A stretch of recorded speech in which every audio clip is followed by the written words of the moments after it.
For more, I want to bring in David French. He writes for National Review, and MSNBC analyst Ed Rendell, former governor of Pennsylvania, former chairman of the DNC. Well, let me ask that basic question to both of you to start with. And David French, I will start with you. The standoff here on how to go forward, Republicans are saying, hey, this existing committee structure in Congress is more than enough to look into this. Democrats look at that and they say Republicans control the Congress. Republicans have no incentive to look too closely on this. Do you see any potential give in the Republican position that could accommodate some of those Democratic concerns?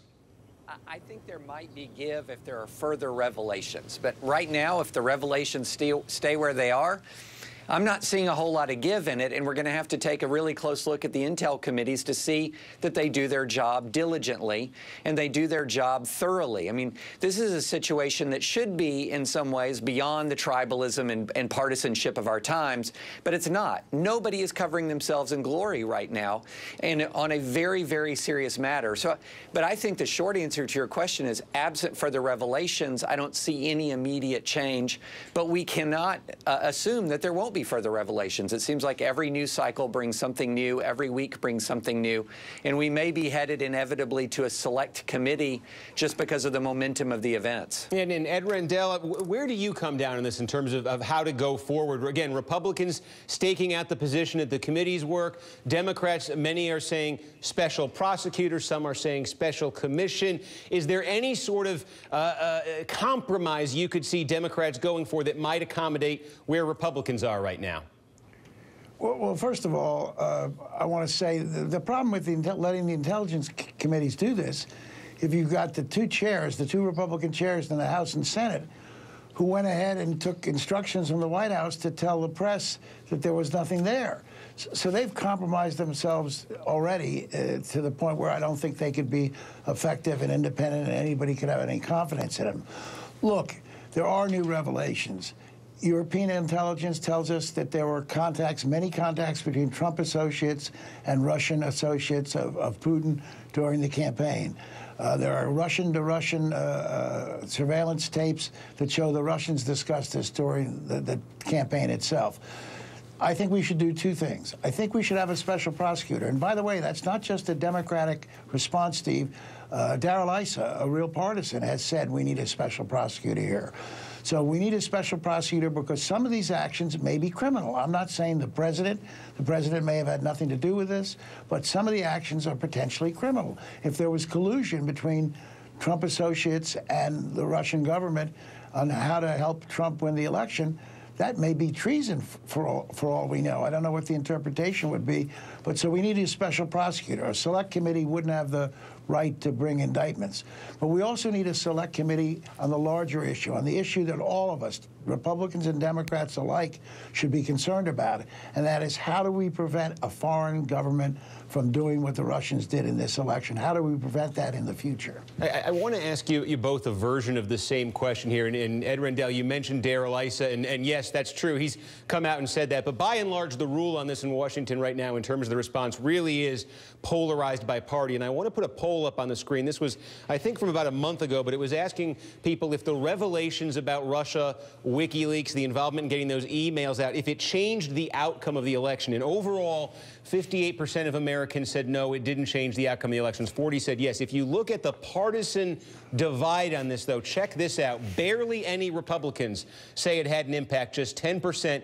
Meanwhile, basically 2 out of every 3 Democrats say it did change the outcome of the election. Essentially, Hillary Clinton would be president but for Russia. And I wonder, I'll start with you, Ed Rendell, on this question. Does that energy, that attitude, that belief among Democrats, 2 out of 3 believing this is the reason their party doesn't control the White House right now, is that affecting how Democrats address this issue in public? Does it have them going too far, making too many leaps in the rhetoric right now that sort of feeds the polarization from that side? No, I don't think so, Steve. I don't think any Democratic officeholder can say with any degree of certainty that what the Russians did affected the outcome. Look, our campaign made plenty of mistakes. There were the Comey revelations, all of those things, so many variables. Nobody will ever be able to answer that question. But I think had Hillary Clinton won the election, there would be people who would be concerned about this, because the Russians attempted to do something that nobody has done to us before, and that threatens the fundamental core of our democracy, and that's influence in an American election. And if there was a conspiracy, that's something that should be found out and rooted out and punished so it doesn't happen again. Look, nothing that can happen to Donald Trump or any of his associates out of any investigation is going to make Hillary Clinton the president. We understand that. We ought to understand that. Anybody who doesn't understand that should be corrected. Donald Trump is the president. Hillary Clinton is not. We can't change the outcome of the election. So, given that, what are we fighting for here? We're fighting to make sure that the principle of fair elections controlled by the people of America is kept intact. Well, David French, same question to you from the other side. When you see that 10% of Republicans, that huge partisan gap there, we had that sound we played from Tom Cole, Republican congressman. Are Republicans taking these questions as an attack on the legitimacy of Trump's victory? And is that at all clouding how they address this issue in public? I mean, sure, some are taking it as an attack on the legitimacy of his victory. I mean, I think the administration takes a lot of this as an attack on the legitimacy of his victory. But, you know, here's the thing. Unless you're just a brainless partisan, unless you're just mindlessly tribal, you should be outraged at the Russian intervention in this election, and you should want a thorough and comprehensive accounting of exactly what happened and what we can do to stop it. I mean, of course, now some of it we know.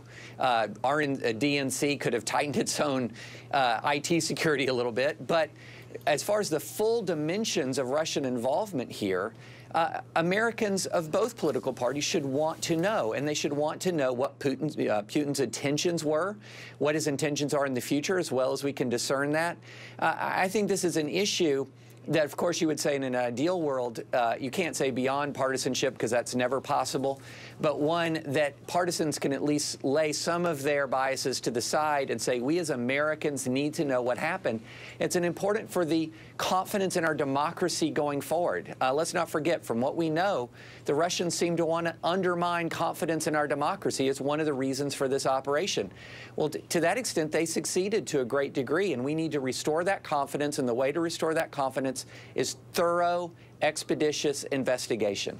All right, David French, Ed Rendell, trying to separate the partisan politics from all the other issues here. That's a major challenge in this day and age, but I thank you both for taking a few minutes and talking about it. Appreciate that.